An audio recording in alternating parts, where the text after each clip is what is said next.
All right, let's jump into game number 2 between Ben and I. We're both playing Global Escalation format teams. If you want the specific team lists, feel free to check the links in the description. I went ahead and put those down in there for both videos.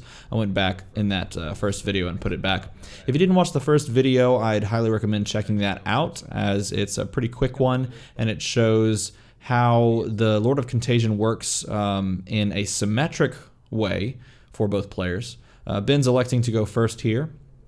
After we talked after that first game, he offered to go first to see what you could do and how you'd want to play going first.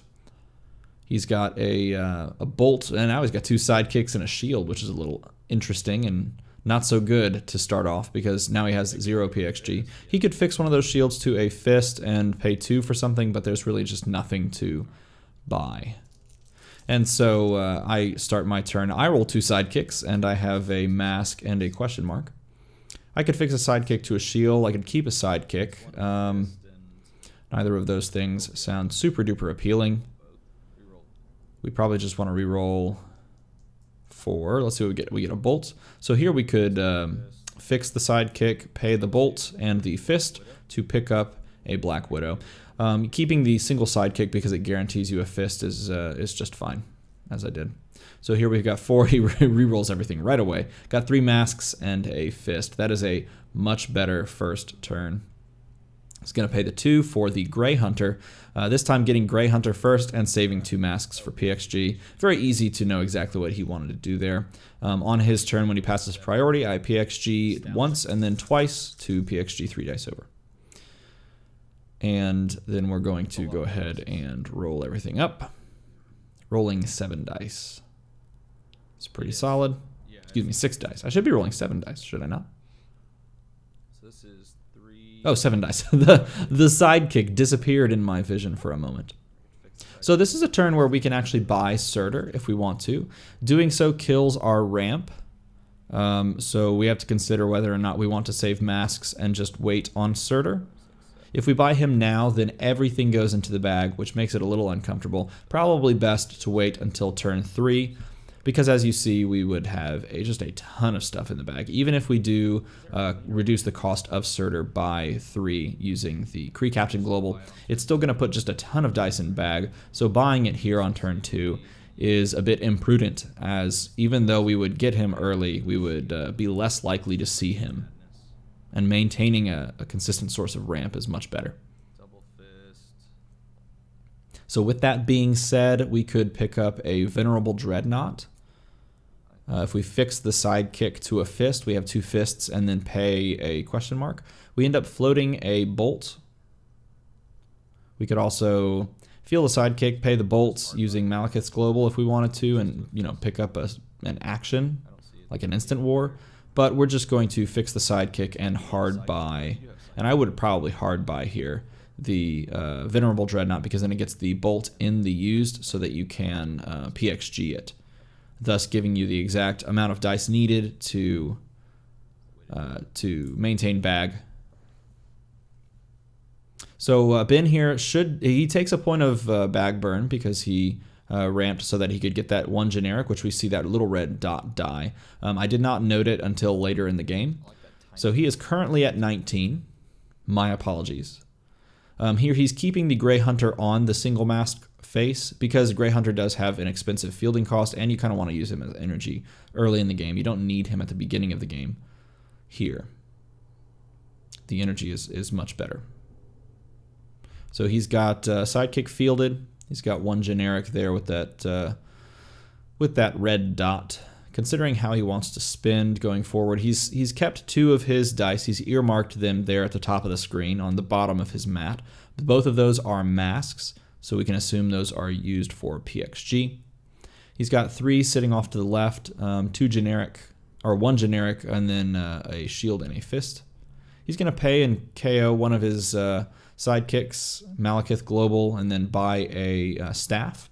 Then he's going to pay the 2 plus the generic to pick up a Blight Bringer, which will deal damage based on the number of energy symbols in my used pile when it's fielded, or in my reserve pool when it's fielded.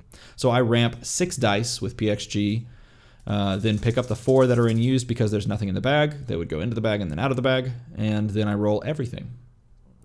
So because we're able to cycle our bag and roll everything we own, now anything that we purchase will go into the bag first. Got a lot of fists. Or go into the bag in general. Meaning this is a better time to pick up a Surtur. We definitely don't need the character face on Black Widow, so that would be just fine for us to re-roll that, and it looks like that is because we do have the character face on the Venerable Dreadnought. And we get the double fist on Black Widow, which is good because more energy for us. Pay 2 fists, reduce the cost, Paying the Kree Captain Global for then pay 2 plus that mask that we accidentally bumped, and 2 more. 7 for Surtur. So we've got 3 plus 2 is 5 plus 2 is 7 by the Surtur. Field the sidekick. It's debatable. Venerable Dreadnought plus a sidekick is pretty good. And we got the Surtur, and we have exactly 2 dice to ramp with. We'll go ahead and spin it down and pay that way, which is better. Because we don't need the sidekick necessarily. It's better to be able to perfectly cycle your bag. If I didn't, and I had a sidekick in the field, then I'm only PXGing that, and I had a 1, 2, 3, 4, 5. And counting up, we'll have more than enough to do so. That's imperfect. Better to be perfect. Pass to you. Passing over to Ben. After he PXGs, he rolls just a bunch of stuff. Got a cacophony of things. Sorry it's so blurry, but it looks like our connection at times was a little less strong, and then at times it was just fine. He's able to land the Grey Hunter, and it looks like he does have the staff as well. Picks up a sidekick. No, he's got the staff on a single energy. He doesn't really need those character faces or those action faces right now. So he's probably using this as energy. Looks like he's got the 2 generic. Saving 3 masks for PXG. That leaves him with 5 extra energy. Doesn't need to do any KOing right now with Grey Hunter, so the Malekith Global and pinging Grey Hunter is a bad idea, especially when you've got it in the field and you didn't have to pay for it. Okay, what should I do here? Lord of Contagion. He could conceivably pick up a second instant war, but this is also just fine of a turn to go for the Lord of Contagion because he has all the pieces together. He's just focused on buying all of the other combo pieces and then buying that Lord of Contagion last so it cannot be used against him, which is the smart, just very, very safe way of doing it. I think it's the best line. I think I might want to, well, I mean, I am doing 2 fists. And going forward, that 2 generic doesn't seem to be doing much. He's going to fix the fist. He's considering fixing the sidekick into a fist, which allows him to pick up something else. Could pick up just another action. I mean, what's really your goal here? Your goal is to ping off a sidekick by another instant war and by Lord of Contagion, and then ramp enough to get them both. He could also overpay. It looks like he is going to overpay for the... no, he's going to pay exactly. He's just switching how he paid, I guess. Instead of doing the 2 fist, reduce the cost of Lord of Contagion with Kree Captain Global, he's just going to hard buy Kree Captain Global. Yeah, the only problem is if I buy a second instant war, I'm not guaranteed to get Lord of Contagion or staff. I mean, staff's not that big a deal. Yeah, because if you pay there and then pay 1, then PXG once takes the 2 that you just used, PXG a second time. Yeah, and then you'd have 5, you're right. Yeah. You can still win from this position. Well, can you? Let's see. 1, 2, 3. For sure with a +3 buff. I need 5 sidekicks to get through. Yeah. But if then you got 3 using staff, then you're fine. You know, if staff rolls, then you can get everything through because everything wipes, no matter what I have. Yeah. Changing his mind, he's going to pull the 2 generic out and switch back to this method of payment so that he can then pay 3 for another Blightbringer. And so on these 2. Or I guess for the Blightbringer. I think before he hadn't purchased that Blightbringer, I think he purchased the Instant War. Excuse me. I'm gonna fix this into a fist. So those 2 fists. I will go ahead and PXG. By that, and then the 2 generic and the question mark by the Blightbringer. So it's like 3 marks. Right? And then I'll keep PXG in. And then I will have exactly 4 dice so that I continue to not have to use the bag. Going to pick everything up and roll it. So here we want to land the Surtur, and Surtur does come up. We don't care about the Black Widow. 2 sidekicks is something we want to consider whether or not we want to keep sidekicks in the field. If we keep them in the field, now that he has all of the pieces assembled, just waiting for them to cycle back around in the bag, keeping sidekicks out in the field is very dangerous because they're all going to go away anyway. You can't use them as chump blockers when he KOs Grey Hunter. And them KOing on his turn is going to provide him just even more buffs. So it's a bad idea to keep those sidekicks in the field, allowing him to buff his remaining attackers even more if he lands everything. As we can see, everything is sitting in his use pile waiting to be rolled. So in a perfect world for him, he rolls everything next turn and wins. If I field those sidekicks, I help him even more. So that's poor. We're going to go ahead and re-roll the sidekicks. That might not be the best play. It might be better to just try to field them and then push. Rolling the Black Widow and it coming up as character face isn't necessarily the worst thing in the world, as it gives us another character out in the field to push some damage. But it does not equate to lethal because we still had a ways to go when it comes to damage. That's the 6/6 Surtur. And even if that goes through, plus these other 2 characters and a couple sidekicks, that's still only something like 13 damage. And 13 damage at the price of your entire bag being sort of upside down and nothing in the field. Does not seem very prudent. Particularly if him fielding 3 sidekicks of mine and then KOing those said sidekicks and pushing through unblocked is a poor idea. It's a bad idea. So we pick up a foot ninja here, field up the Surtur, and I think we just choose to pass because pushing with just the Surtur or pushing with the Black Widow, allowing us to do some range damage and ping off the Grey Hunter. Even if we had pushed actually and pushed with that range damage, it would have KO'd Grey Hunter and that would have KO'd those 2 sidekicks. So yeah, that line wasn't correct. Fielding those sidekicks and then pushing with them. They won't go through unblocked because they will get KO'd by Grey Hunter's when KO'd effect. So we were sort of in a stuck place with those sidekicks. Rerolling them for energy is just fine. Now we have yet another way of setting our entire bag up to roll again. Roll everything. Question is, do we want to buy anything? And the answer is most likely not. Keeping our bag lean and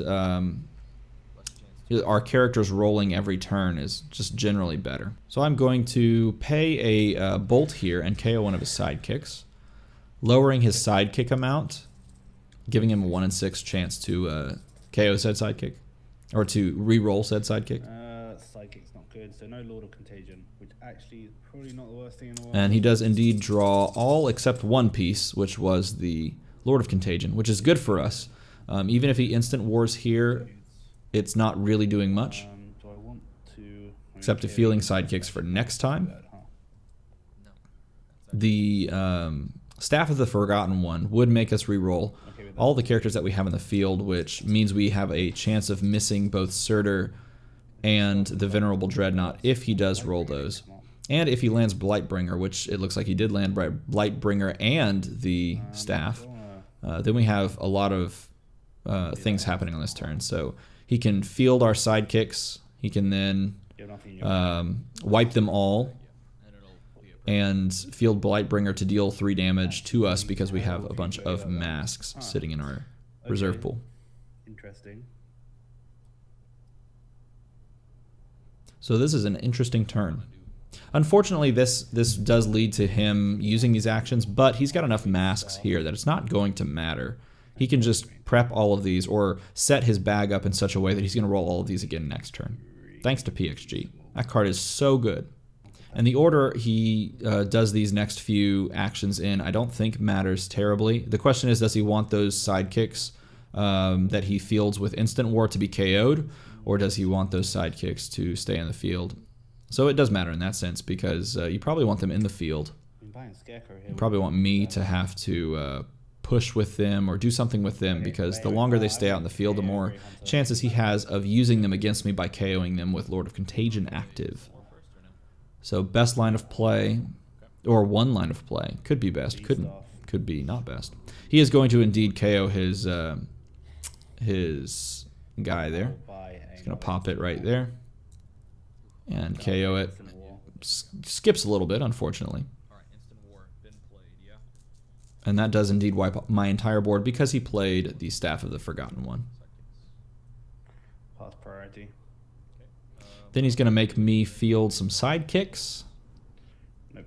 Unturn. And most likely play that Blightbringer now. So I'm going to field up 3 sidekicks. All 3 come out. Oh, it looks like he didn't roll Blightbringer. My apologies. That looked like a character face that whole time.